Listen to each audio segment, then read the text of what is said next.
there's one person watching. One? Cool. Oh. Here they come. Hello, hello. Hello, everyone. Hello. Hello. What's up? Not much. What's up with you? Not much. What's up with you? More than one. There are more than one. Oh. What are you drawing for us this time? I just printed out a picture of my elongated head. Saw that.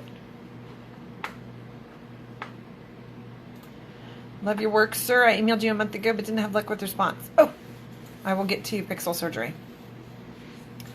I apologize for that. I will email you back.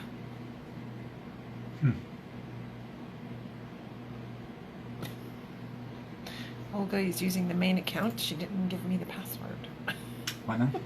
Someone's on their other account. Huh.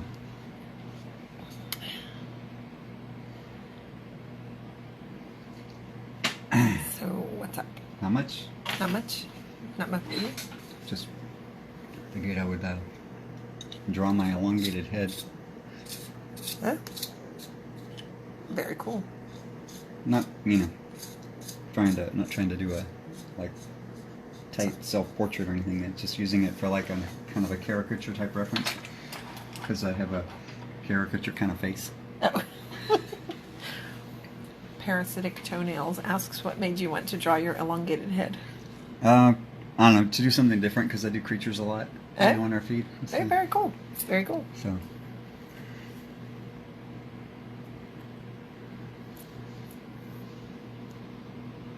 Very cool, very cool.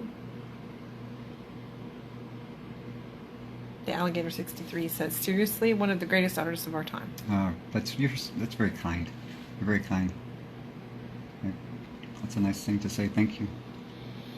Bips wants to know. It says, hello, have you watched Memory on Stan, The Making of Alien? I don't think I have. My friend Daryl's been sending me a bunch of links lately about Geiger and his process and interviews and stuff like that, but I don't think I've seen The Making of Alien.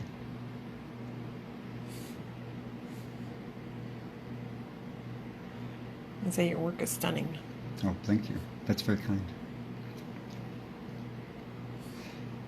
So it's always easier, I mean, if you're using, reference, especially if you're, you're not trying to stay really close to it. If you're just doing it like me, I'm just using it for like kind of the exaggeration and to have some detail in it, so I'm going to elongate things even more.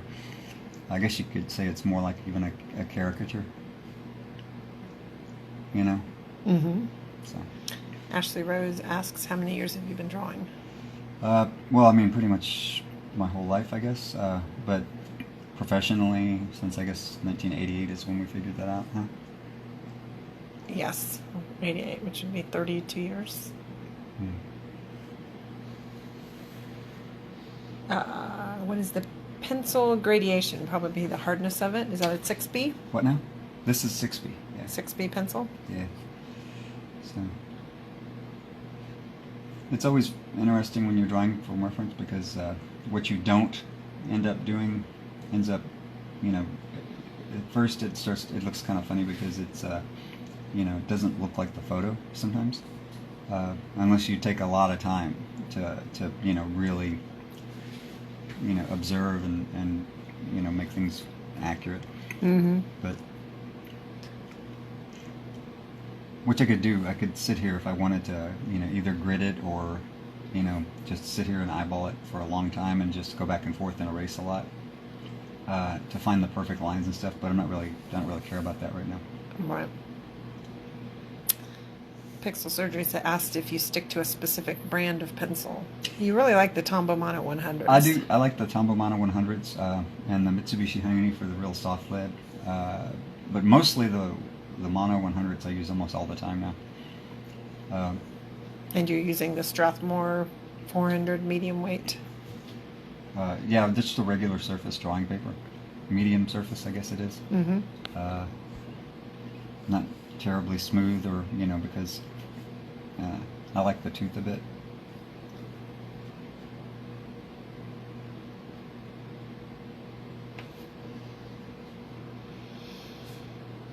How do you sharpen your pencils? Crying Bloody Tears asks. I use most of the time it's the Kuhn long point, where you'll take the wood off on one side, and then you can see it. The other side just sharpens the lead, like that. Mm-hmm. And these give you a really good, usually pretty good point. And I also use the Dale, pencil sharpeners, which I take the lead stop out of, and they have a little plastic piece in there that will keep you from sharpening all the way to a point. Too sharp. Yes. Yeah, so I usually get that and grind it out or take it out or whatever. Rick the Painter says, thanks to you, I feel like you have helped me improve as an amateur artist. Love the chit-chat between you both. Could watch artists all day. Oh, you're very welcome, and thanks for watching. Yes, absolutely.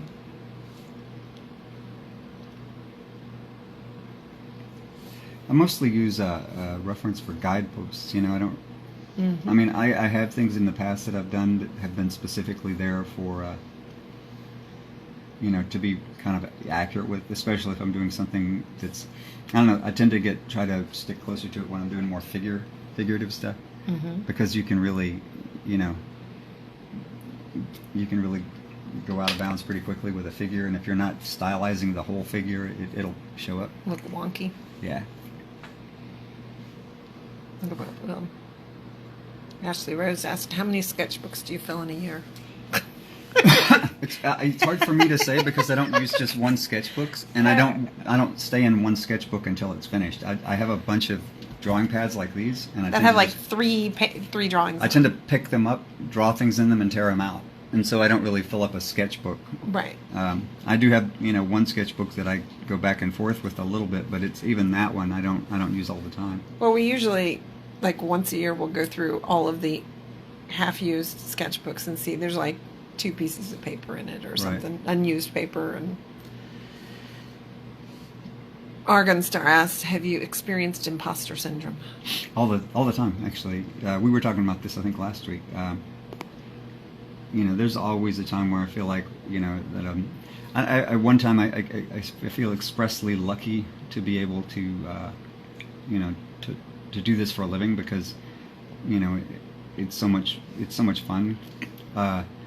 And at the other time, I think, I had a friend once say, yeah, we have to do this for as long as we can until people find out how much fun we're having and they make us stop. So it's like sometimes, it's like this thing. It's like you sit here and go, I'm getting away with something. I'm getting away with doing this for a living when some people, there are a lot of people that have a rough time, especially. I mean, and we didn't start out this way, right? We've been doing it for a long time, and we've gone through various levels of being able to afford food or not. It's true. And then after a point, I guess you could say I got more confident with my ability to do the stuff that I wanted to do, and just started doing that, and that helped a lot too. So. Right. Yes. Rainwave asks, do you multitask when you draw, or does it take your full attention? If you mean by like multitask, I sometimes will have music, audiobooks, or TV going on. Like I watch things on iPad or whatever.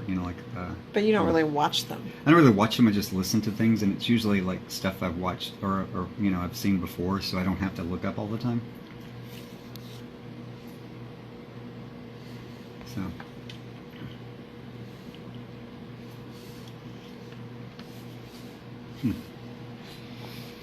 But Ash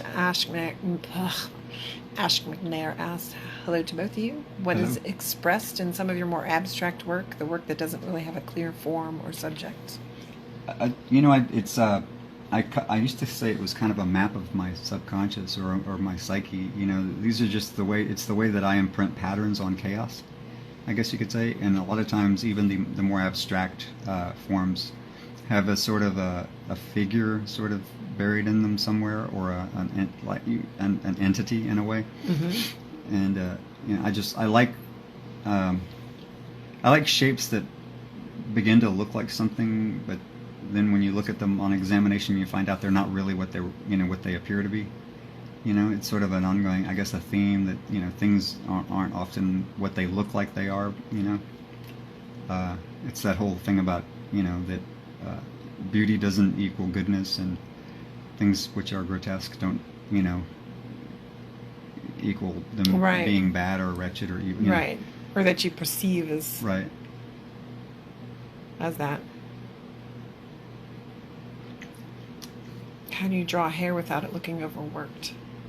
I sometimes draw hair that looks very overworked. But the way that I try to do it is actually I draw with the side a lot, and I try to I draw like sometimes I'll draw clumps of hair.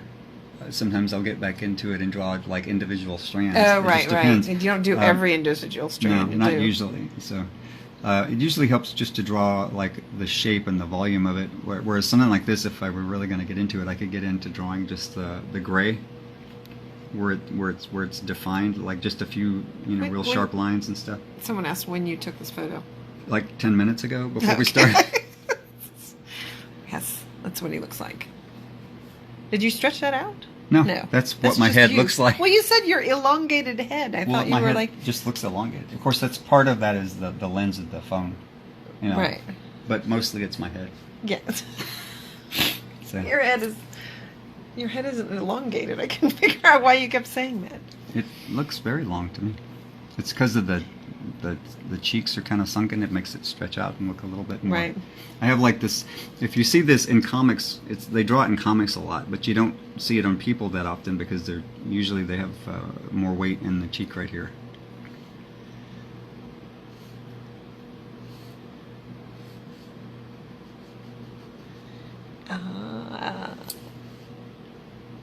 I don't lay down. I'm No, sorry. go ahead. Artie Mujaws asks, I'd like to become an artist when I'm older, but I'm worried about being financially stable. Is it worth the risk?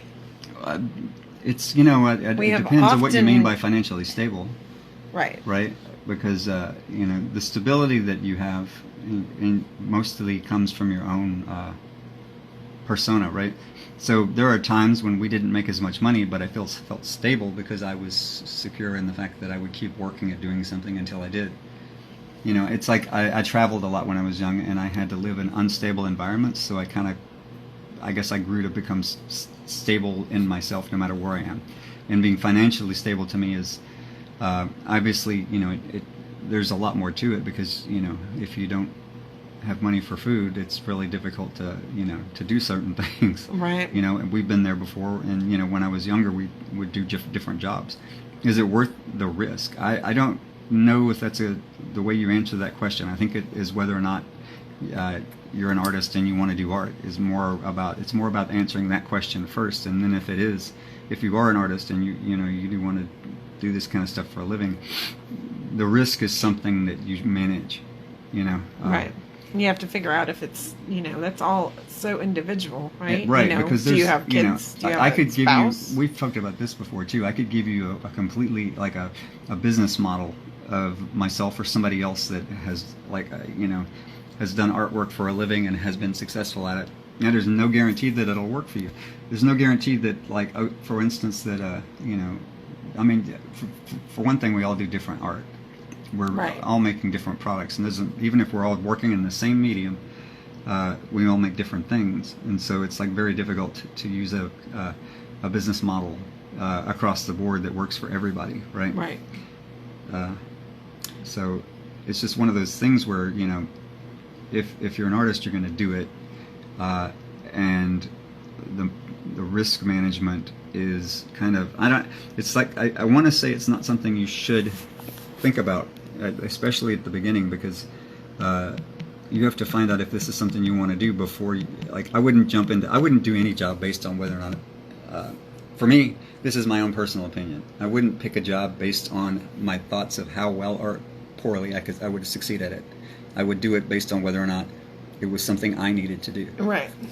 And if that's the case, then there's a certain kind of success in that that you can continue even if you don't make a living at it, right? Because there are a lot of artists out there who work for game companies, who do other things for a living that don't necessarily line up exactly with their needs as an artist, because we got to make a living at different points. Right. Well, and then but this kind of also bounces off of it. What percentage of your work is client work versus personal projects? I've never broken it down like that, but in a general year, about a third of my year has been doing movies. Right. And then the movies other 2/3, client work. yeah, and the other 2/3 of the year is my own. So it breaks down like that. Yes. So about a third in Right. terms of time, but usually the movie work kind of subsidizes my personal work, but sometimes it's the other way around.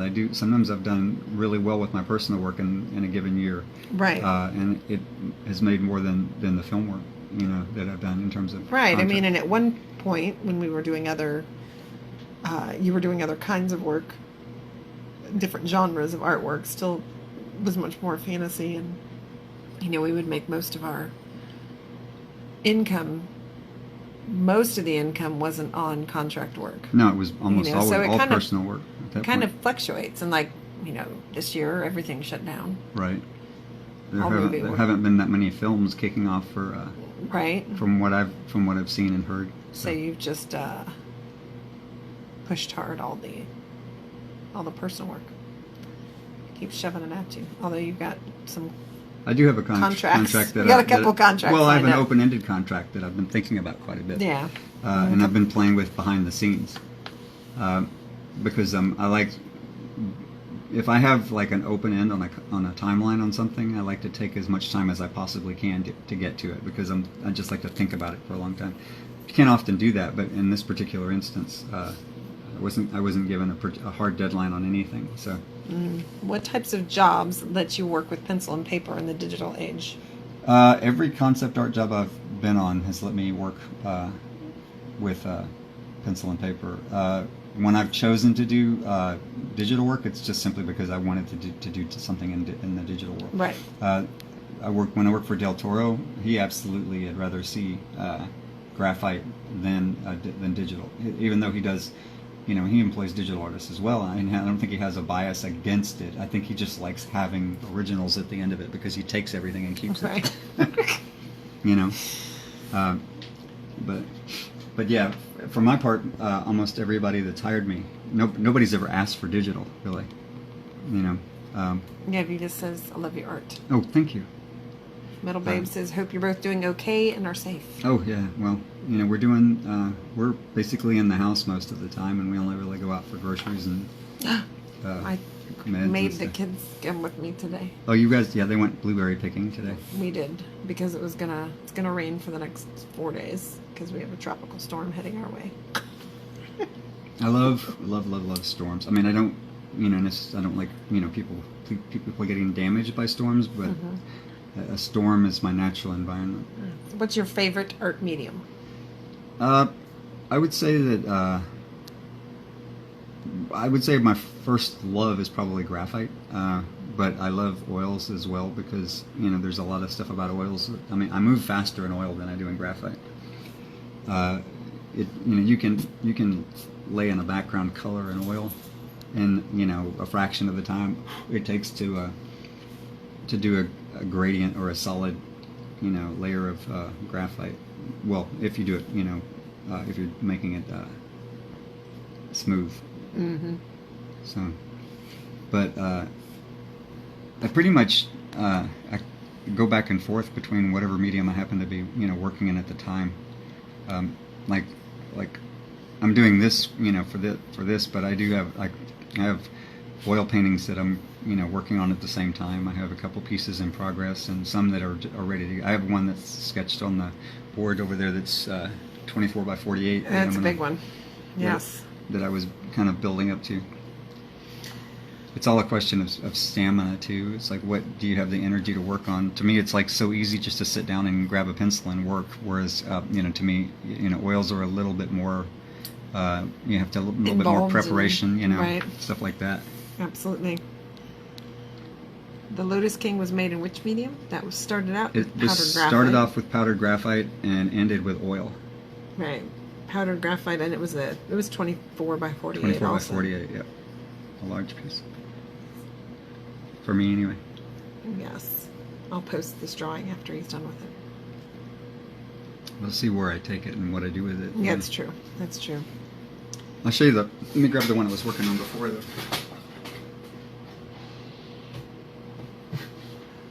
This is the one I've been working on this week. Oh, yeah. Step over. I like that part right there. What, this? Yeah, The things are kind of flying off. Mm-hmm. Very cool. Okay. How do you scan your work? For photography or scanner? When it's like a painting or something that has a lot of gloss to it, it's the photographs tend to do better than the scanner does. I have an oversized Epson that the expression, what is it, 10,000 XL. that does like 12 by 18, and I'll scan pieces on that. It's been the best one I've had so far. Angelo says, I was told that you can't put pencil under oil because it eventually works its way up. You have to seal it. I seal it with an acrylic varnish before I put oil on top of it. I don't oil directly on top of any paper for one thing. Right. And because the oil will eventually eat through the paper, so I end up like completely sealing it with either a gloss matte medium or a matte medium. Gotcha. And not a gloss matte, a gloss medium or a matte medium. Gotcha. Sometimes just I'll start with a spray fixative and then paint medium on top of it. But I usually end up with a pretty clear plastic layer between that actually exists between the pencil and it, so it doesn't really go anywhere. Right. So.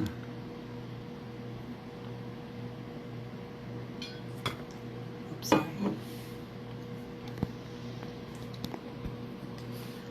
Do you recommend any exercises to learn how to draw fantastical subjects, not just drawing things exactly as they are? Yeah, you can grab insects and any kind of interesting animal anatomy and just what if you do like let's see, I think Ian does this a lot. Ian McKay, you'll like for instance, I use like the greyhound form a lot. Right. So if you do like a drawing of a greyhound, a study, and then put that away after you've done it.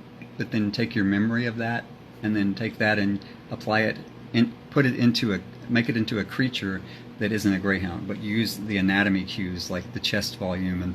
I think Bren Metheny does that. She does it too. Yeah. And I think also Terrell Whitlatch does it as well. Right. She does a lot of comparative anatomy. That's probably the most straightforward way of doing biology in terms of stuff that looks real.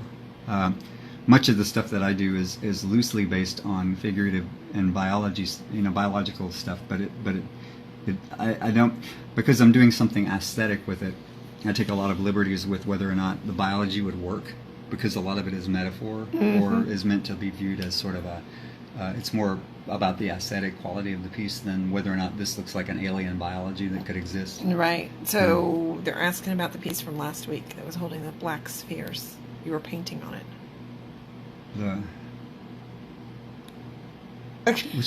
Wait, that. Hold on. You totally just looked at me like, what are you talking about? He totally forgot about that one. I did. Did you finish 2 paintings this week? Yeah, I week? actually did. I finished this one too. So that's the one that. Oh. Okay, hold on. So.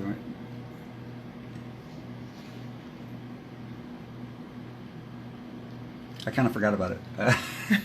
I finished it, and then I put like a layer of my medium on top of it to create like a transparent dry. That's layer. right. That's 2 days and ago. So I set it up there to dry, and I just forgot about it. Completely forgot about it. All right. 'Cause And this was on what kind of? This is on Arch's 300-pound hot press watercolor paper that I did a drawing first, a light, not like this kind of a drawing. No, I think you just did the acrylic, didn't you? No. Or was it? I did a light drawing. And then went back over over it with, I sealed it very much with another, like a gloss medium. The whole thing is sealed with gloss medium first, and then oil on top of that, and then oil medium on top of that. So Yes, it changed I a had to lot. research painting on paper because I knew that there's a destructive quality if you oil directly on paper. Mm-hmm. So you have to, from what I can see from people who make a living just painting on paper, you seal it with a Right. medium. You can size the paper and seal it with a medium to keep it isolated from the oils. But anyway, there's They're that. impressed. Oh, thank you. Thanks. Yeah, it changed a Wow, little holy bit from cow. beginning Yes, to very end. changed. But, Like the Red Skull now. yeah. You know, the funny part, the part that to me I look at and I go, okay, I love this little bit right here that looks like a horn of a rhinoceros beetle that has the brown, the striping kind of stuff on it. Uh-huh. That's my favorite part right there. You know, Right there. it's like there's little bits and pieces of things that I like I This said. guy's striped too. Yeah, well, that's this little stuff is just fun to me because it starts to look dimensional. Yeah. You know. So. Yeah, you had a whole different head in there, and then Yeah, well, it like was I a- woke up one yeah. morning and went, "Oh, that's different." Yeah, because I got to a point where I was like, and I knew at some point that I was probably going to do it because early on I was like, the head shapes aren't working for me as well. Right. And the odd part about that is, like, you can show it to 10 different people and get 10 different responses about whether or not they like that area, right? But Right. you know, at the end of the day, it boils down to what you wanted to be there Right. or what you need to be there. So, at one point, the skull wasn't there, and these three glowing spots served as the focal point for the head. But then I started playing with it, and this thing kind of started popping out of the background. How many sketches do you go through before a piece like this? That I didn't. piece was like I didn't really this. do sketches for it. I just sat down and started working on a piece in pencil that developed to a point that I wanted to take it further. Right. So I'll end up with like drawings like this. I'll do a lot of these kind of things, and this actually was based on another drawing that I did that looks like this, but ended up being so different that that this will entirely be another drawing itself at a different Right. So point. this was your sketch. This Wait. was a sketch that I had done, right. and I thought, oh, well, let me go back and do a little bit more detail. Right. Do a into drawing of A it. drawing, and then I started with it, and I think you can kind of tell that it started that You can way. see the rib but cage it, and everything. It started veering off into its own thing, and so I still have this one to go back and try again. So I don't really, it doesn't really bother me. I just sit, I go, well, this didn't want to be this. This still wants to be. So I'm going to let this be itself, and then I'm going to go back and do this one again and let it be.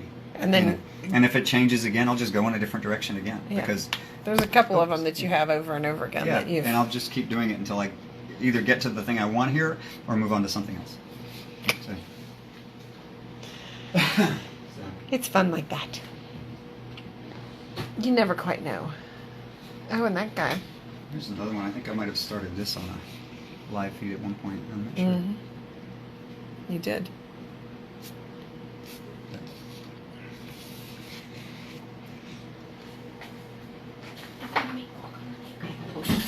Yeah. And I think this was actually, wasn't this on a live feed at one time? Yes. Yeah, I have to get all the other. You have to throw those on a flash drive for me. So, that being said, and looking at these, you should know that we are actually talking to somebody about making a book. Oh. A real publisher about making a real book of art. Instead of I have to put that in the Dropbox. It's mine. Yeah. So, this is not the drawing you're working on, though. Oh no, it's fine. I could have. And that is not either. Yeah, no. I have layers of things that have. You know, it's I like the part of the reason I like doing the live feed is because I end up like generating ideas for pieces that I work on You're during just the kind week. of going. So when you talk about you know Sketches and drawing and making a living, you're pretty much seeing it when I do the live feed because a lot of the stuff I've been doing has been developing directly out of sitting around talking with you guys. with you guys and Mm-hmm. working, you know. What inspires you for the patterns and detail shapes for the creatures and stuff? Very often I'll have an overall shape that I look at, like you saw in the other sketch where I had like the vertical figure, but then a lot of the stuff that happens in the piece comes from an interaction with me playing with the surface quality of the paper. So I'll pretty much will like, I'll draw with the side of the pencil a lot to bring out the tooth. And sometimes, like, if I, like I said, I'll lay down a little bit of graphite, and then I can start to see things pop out. But sometimes I'll just go back in and, like, just start hitting it a little bit to lighten it, and there'll be, like, little bits and pieces of things that'll pop out that I'll like, and I'll just emphasize them. So it's almost like having a loose plan, but being willing to go down these little side trails to get to it. Yeah, and not worry about it too much. And if you end up creating a texture you like, you keep it. If you don't like it, you get rid of it. And that being said, after you've done it for a while, you start to be able to kind of like plan like where rhythms and textures are going to fall. But that's more from just having done it and realizing what your paper will do and what you see in the patterns. So you're just creating a pattern on your forehead there. Yeah.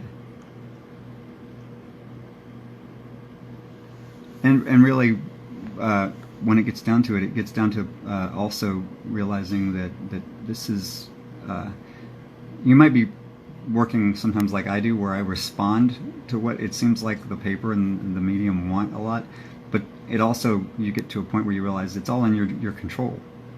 I'm not making marks that are much different than marks that anybody else makes. I just, impose, my, I guess, subconscious or my psyche on it, and it comes out looking like this, whereas other people, it comes out looking like them. So, I mean, we all make kind of the same marks. It's the same notes in music, right? But it just sounds so different when two different people play it. Mm-hmm. Mm-hmm. Neil Nick says, I used to hate you for being this unconventional way of drawing and building it up and ending up with such a great work showing that there is no right or wrong process as long as the end result turns out as expected and more. And now I hate you for making... For what? For making... turn my head most of the time while I'm watching you, but I keep doing it as long as you keep this great work going on. Oh, well, I appreciate it. Because they're working while you're working. Oh, thank you. That's very kind. And I this is one of those instances where I will receive your hate in the proper way that it was delivered. Yeah. It's a compliment, right? You know that's a compliment when an artist comes up and curses you out or something, says something like that to you, calls you an asshole. I've had that happen to me a lot, though, and I hope it's a compliment. I started taking it that way because it was happening a lot. Hopefully, it's not just because I'm a jerk. But you know what I'm talking about. Yes. Mostly, you're not a jerk. I've never really. Almost all jerk. the artists I've ever met have been nice people. And when somebody says they hate you, because I thought you were talking about to me. Oh, you? No, you never say that to me. No, I mean you're not a jerk to me. Oh, well. Most of the time. You were being purposely obtuse there. What?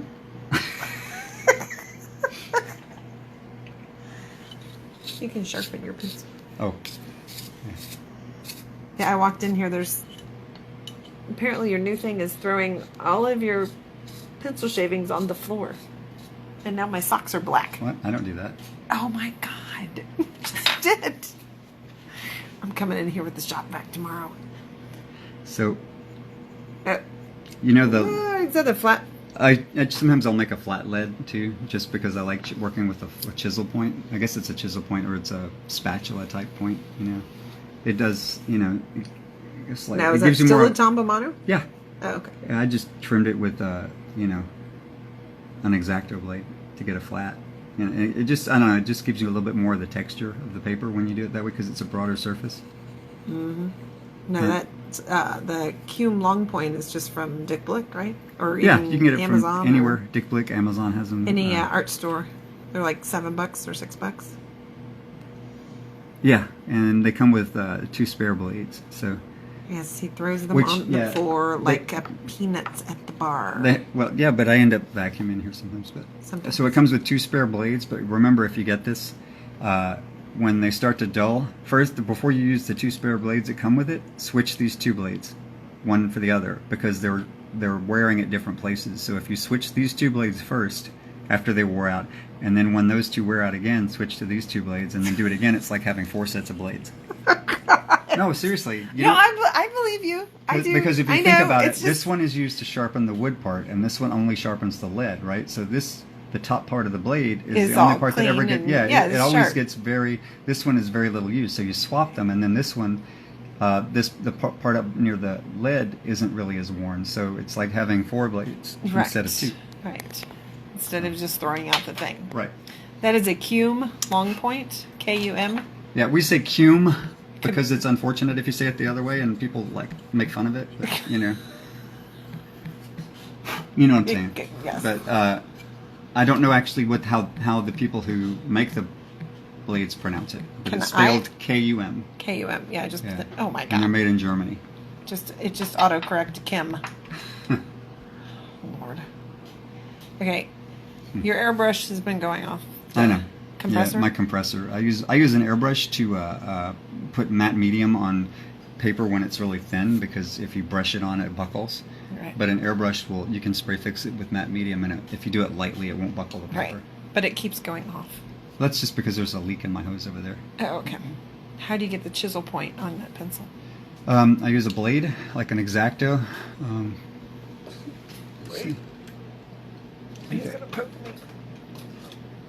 So I use an X-Acto blade to file it down, basically to sharpen it down, right? Wait.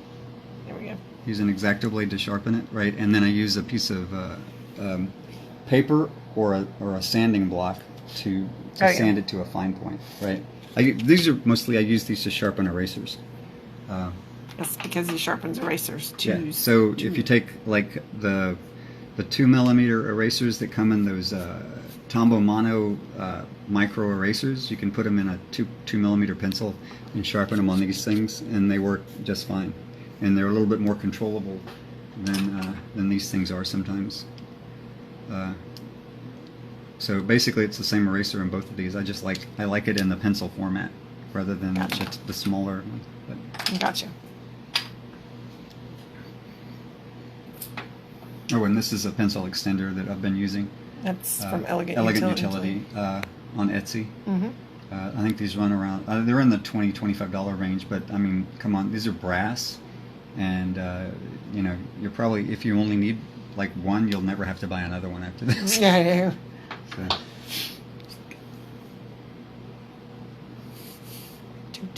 Hold on, I'm going back a little bit. So you notice that, I mean, this face only is slightly structured. It resembles this one structurally a little bit, but it's not really all that accurate, because I didn't really care about being that accurate. Because you have no eyeballs. Yeah. For I need none. You make yourself goat eyeballs. Ash asked, how do the poems or quotes that accompany certain pieces come to you? Very often it's a mystery to me. I know this sounds kind of weird, but a lot of times they seem like the words will sort of kind of arrange them. Like I mean, I'll hear it in my head, and like they'll just occur to me. I mean, it's happened.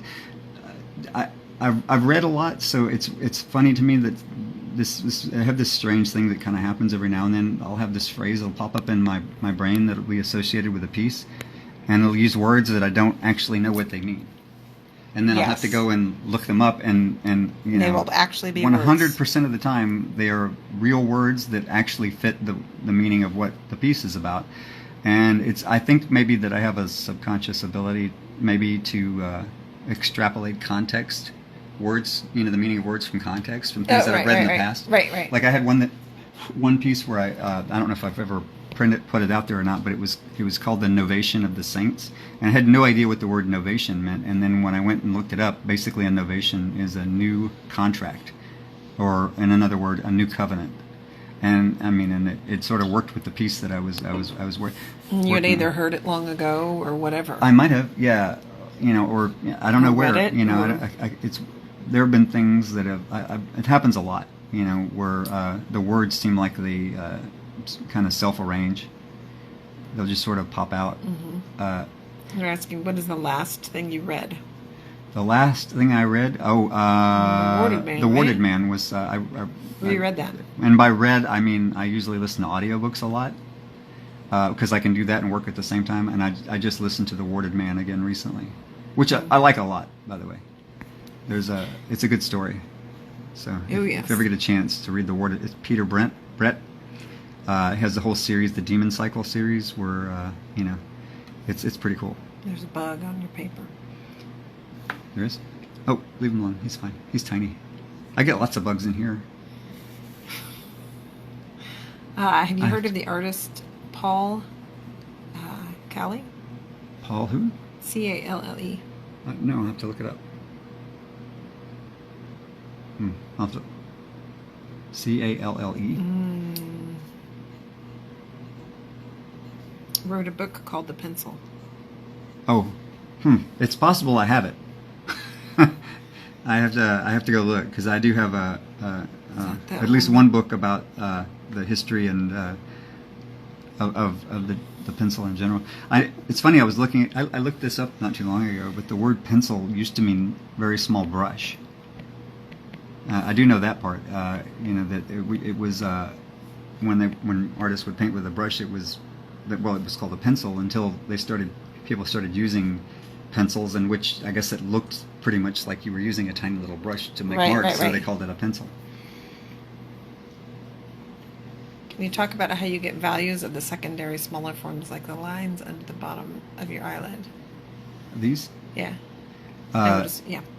That's more or less pushing and pulling what's there. Because here's the thing is, like, right now this looks, this is more, there's more shadow and darkness in this than there is in my face. But if you also look at the drawing of, the picture of the face, there's no real white on this paper at all. Look at the white of this paper compared to this. There's even the parts that are the whitest here are still like a 10% gray. Right.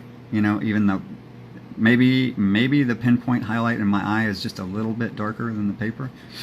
And so you get used to, like, lay down a lighter value and then start picking lines out, and then as things start to build up, you can start to reinforce the lines that you like and diminish the ones you don't. Gotcha. But sometimes it helps to have a shape to work with, and then, like, the overall shape out, and then you just lay a little bit of graphite in over the whole thing, so you don't have white in that space. Like, this wouldn't look as contrast and as dark if I laid graphite in around it, just like this has a darker value around it. Right. That's why this looks so light, Gotcha.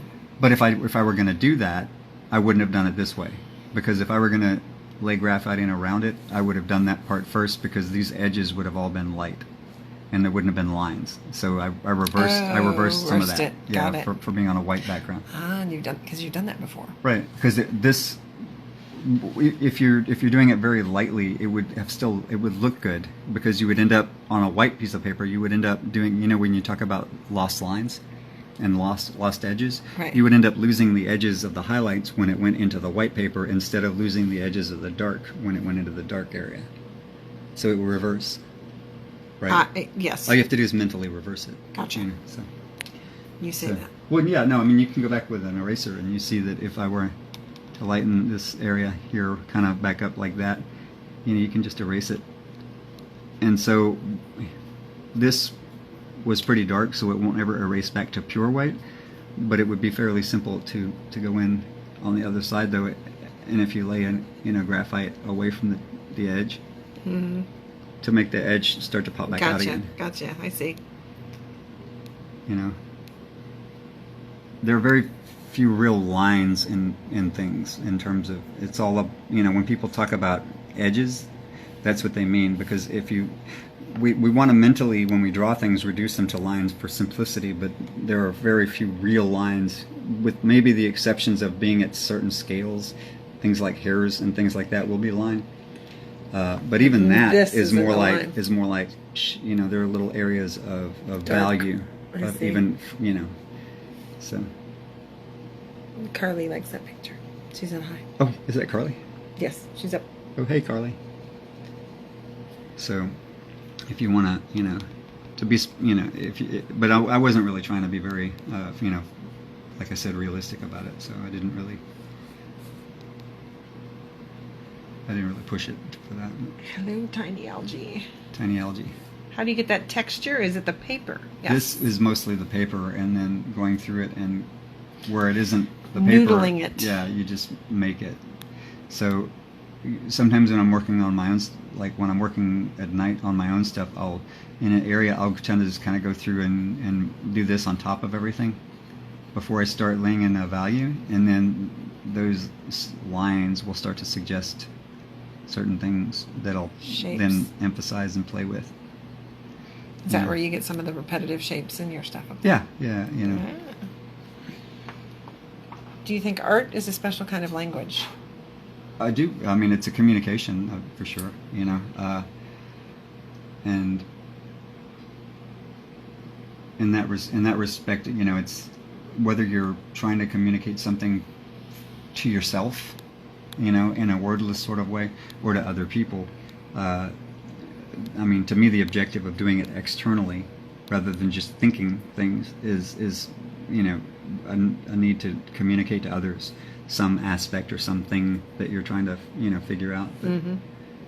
But Daryl says you should show him the old, you know, your muse, the old face. oh, I did an oil study of a woman's face I found in a magazine once, and she looked very like she didn't take any crap from anyone, and she sort of became my muse. I kept her in the studio I still have her somewhere. I don't know where exactly. She's in the drawer back there, in the flat top. But it was me I was just using black and white oil, trying to figure out if I could get what amount of detail I could get. See, this is when things start to deviate. Like, I'm starting to get to a point now where I don't want to see this anymore, because I'm starting to like find things that have nothing to do with the photo.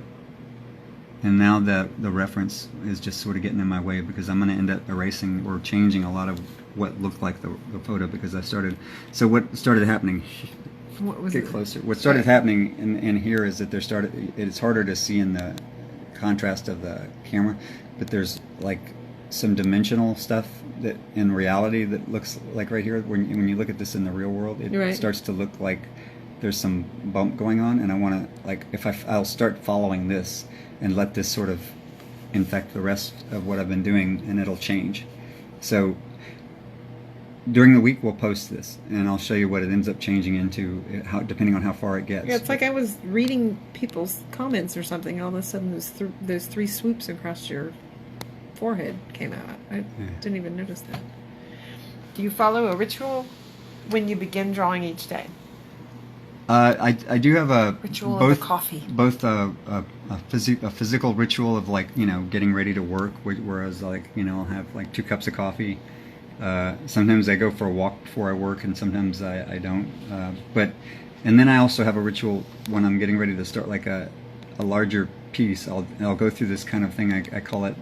I've been calling it the ritual of looking, where I'll sit around with all these sketches that I have, and sort of spend some time with them to see if there's anything that I've sketched previously that is jumping out at me to do right now, or if I just want to start something new. And it's usually about a 50-50 thing. Half the time I start something entirely new, and half the time, like, something that I've done previously and put aside is demanding to be addressed. They're having a discussion About?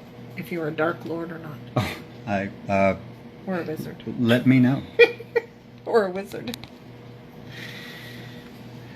Well, you know, it's funny because, you know, we've talked about, you know, magic and what it, because I think there was another artist that had a statement at one point where he was talking about how that magic was originally about what people, you know, like the written word, that's the reason it was called spelling. You know, when somebody when somebody spells something, and you think about how the world was before people actually, what was common for people to learn how to read and write, that the people who could probably seemed like they were passing off magical spells to each other, because they would write something down, send it to someone, and have an effect happen. Something would happen. Yes. There was a transfer of Yes. information, right? So I feel like on some level, when you create a kind of a communication that exists on a gut level, that there's a form of magic in that. And it's literally, when you look at artwork is probably the most literal representation of the idea of a thought form. You know, when you talk about, like, metaphysically, like a tulpa, or which, you know, when something is created from pure thought. Well, I mean, art is pretty much what that is pretty much what it is, right? Because it only exists as thought, and then suddenly it's drawn, and the drawing, the piece of the painting, is the thing. It is the physical representation of the thought. Mm-hmm. So therefore, it is the thing. So when you make a drawing, they say, what does this represent? Well, it does metaphorically represent something, but it is also something in and of itself. It is a thing that exists. I don't know. It's sometimes a splitting of hairs to create sort of a. I don't know. It's, to me, it's all magic. Maybe it's because I want there to be that kind of magic in the world, where you do something and it has an effect on the world, and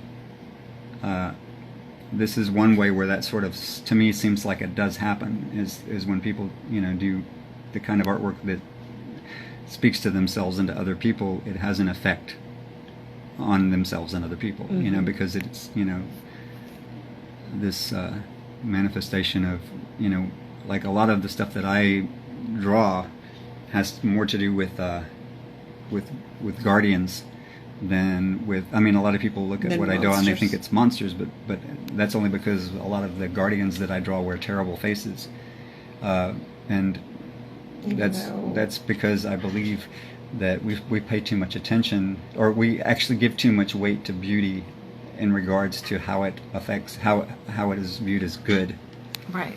Rather than in reality, beauty is a construct of our time. Right, and many times it's a construct of an agenda. People are trying to sell you beauty all the time.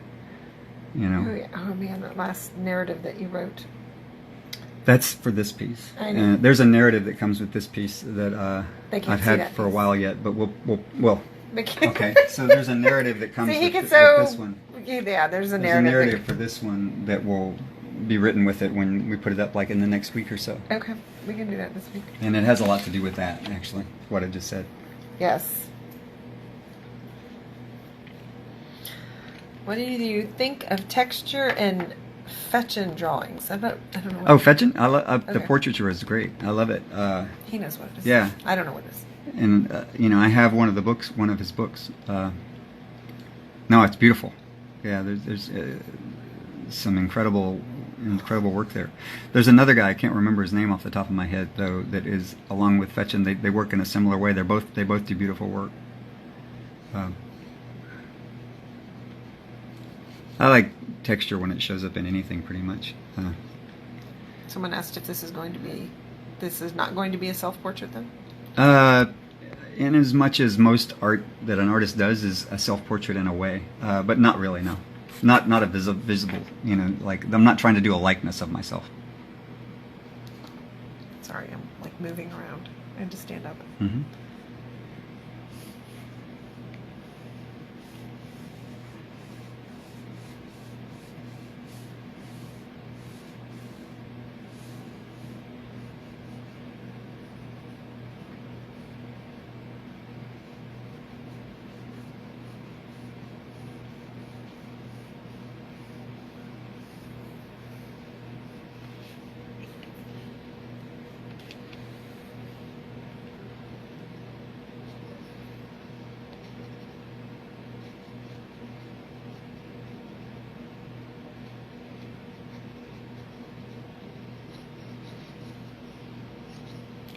Does it stop? Don't know. It looks like our comments aren't moving now. Yeah, it might be. You can keep drawing.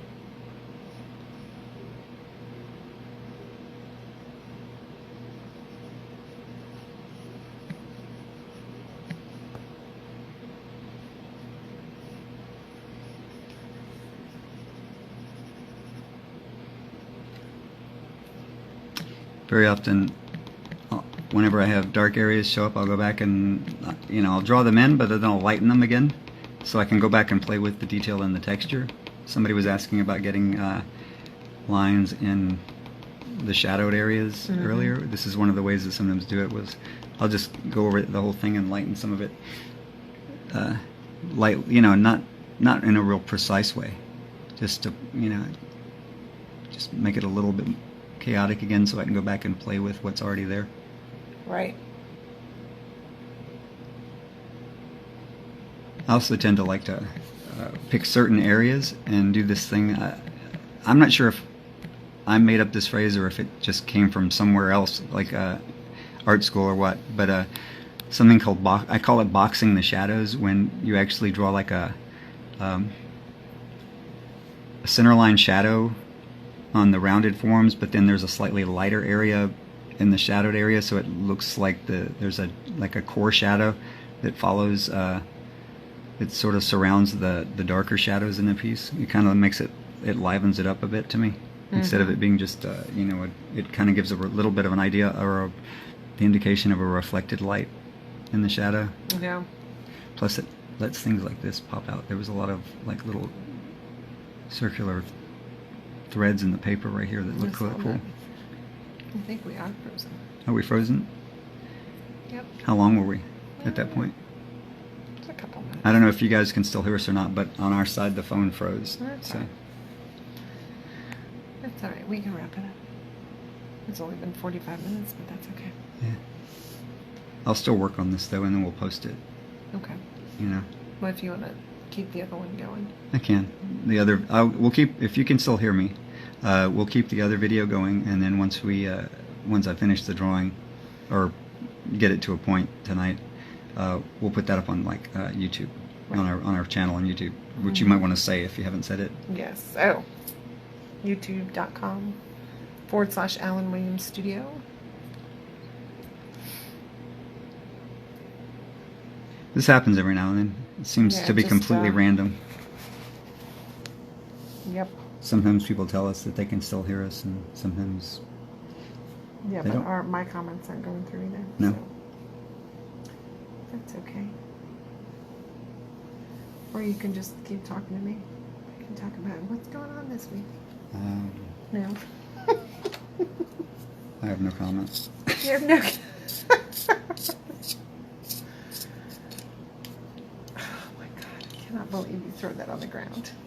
It's this one. I've always been doing it. I know, but I could give you a little glass jar. I know, but now my sock, my blue booty will be. It's dirty. a symbol of love. It'll be dirty. What? You have graphite foot. I'll call you a soot foot now. Yeah, except then I have to clean up the kitchen floor because your little footprints are everywhere.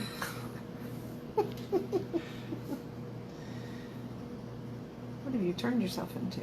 Interesting. I like that eyebrow.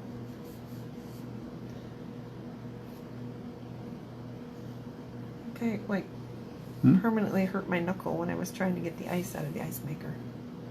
When I was trying to defrost it. Oh yeah, when you were ice picking it? When I was ice picking it. Yeah, because I whacked it. And now it hurts all the time. Oh, this one I need.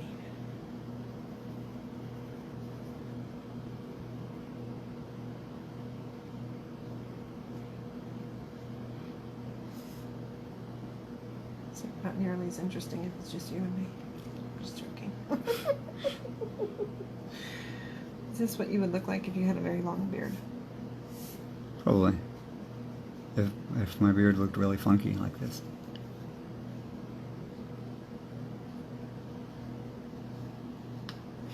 Love it. Love you. Alright, since we are not any communicating any further, I'm going to turn off the phone.